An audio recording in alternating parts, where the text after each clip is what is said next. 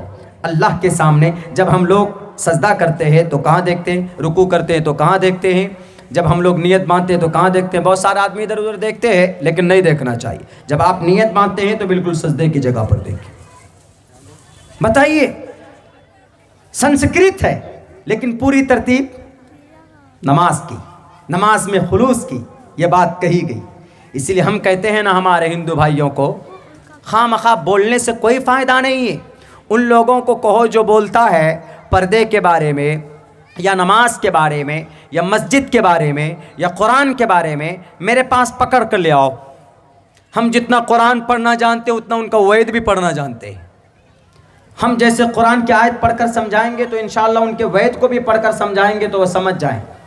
وہ یوٹیوب والے چترویدی نہیں ہے، بہت سارے یوٹیوب والے چترویدی ہوتے ہیں، خواہ مخواہ اپنے نام کے آگے۔ میں تو کہتا ہوں کہ مجھے چترویدی مت کہو، مجھے ضرورت نہیں، میں قاسمی ہوں الحمدللہ، اور پھر عاشق رسول ہوں، ایک سچا مسلمان، نبی کا عاشق، قرآن کا دیوانہ ہوں۔ مجھے چترویدی مت کہیے۔ بہت سے آدمی بولا کہ آپ کے نام، ہم نے کہا کہ چترویدی وید کو، جو 4 ویدوں کا گیانی ہوتا، ہم نے کہا کہ جب ہم کو ضرورت پڑ جاتی ہے تو ہم بائبل بھی پڑھ لیتے، جب ضرورت پڑ جاتی ہے تو سریانی زبان کی آواستہ دساتیر پڑھ لیتے، جب ضرورت پڑ جاتی ہے تو جن جن کتابوں کی ضرورت پڑتی ہے تو ہم ڈھونڈنے کی اور کوشش کرتے ہیں کہ اس کے اندر حقیقت اور صداقت کیا ہے، لوگوں کے سامنے رکھتے ہیں۔ ابھی ریسنٹلی ہم نے یہ تحقیق کی پردے کے اوپر، یہ یتر نار یستو پوجنتے رمنتے تتر دیوتاہا، یہ والی منتر، جو بیٹی کی عزت نہ کرے، سمان نہ کرے، اس کے گھر میں دیوتا نہیں آتے، پرماتما واس نہیں کرتے، کیونکہ وہاں بیٹی کی عزت نہیں ہوتی، بیٹی کا سمان نہیں ہوتا۔ دنیا والوں، آج تک کسی نے بیٹی کو وہ سمان دیا ہے جو محمد الرسول اللہ نے دیا؟ کسی نے تو نہیں دیا نا۔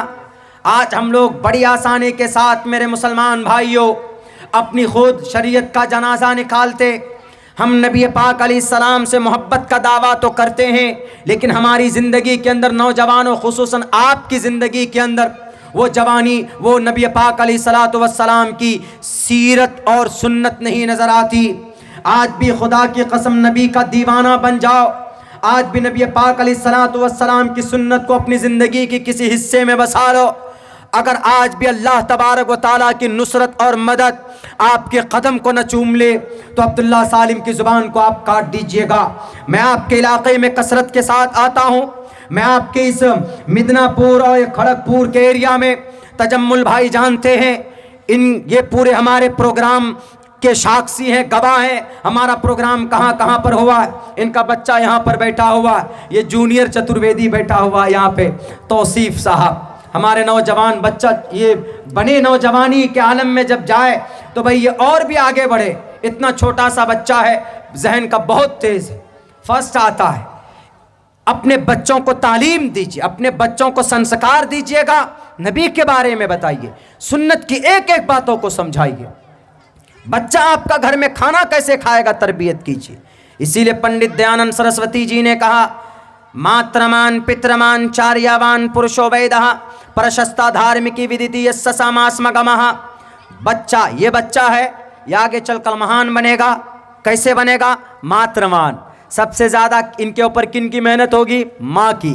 ماں کہے گا بیٹے ٹوپی پہنو، بیٹے نماز پڑھو، تو اس بچے کی ذہن میں بیٹھے گی وہ بات کہ ہاں ہم کو نماز بھی پڑھنا، ٹوپی بھی پہننا. کچھ لوگ بولتے ہیں کہ اس دھرتی پر انسان پیدا ہوتا ہے ہندو مسلمان ہم نے یا آپ نے بنایا. بہت سے لوگ بولتے ہیں نا، نہیں، ٹوٹل بچہ ماں کے پیٹ سے مسلمان بن کر آتا. ٹوٹل بچہ کوئی بھی ہو، ہندو ہو کہ مسلمان، پروف ہے ہمارے پاس. ٹوٹل بچہ کان ابواہ یحودانہ او ینصرانہ او یمجسانہ. اس کے ماں باپ اپنے ماں باپ کو دیکھ کر وہ بچہ پھر اپنے دھرم کو بدلتا ہے، اس کا کانسیپٹ بدلتا ہے. اگر باپ قرآن پڑھنے والا ہوتا ہے تو بچہ بیٹھتا ہے قرآن سنتا ہے، خود بخود اللہ بسم اللہ پڑھنے لگتا ہے.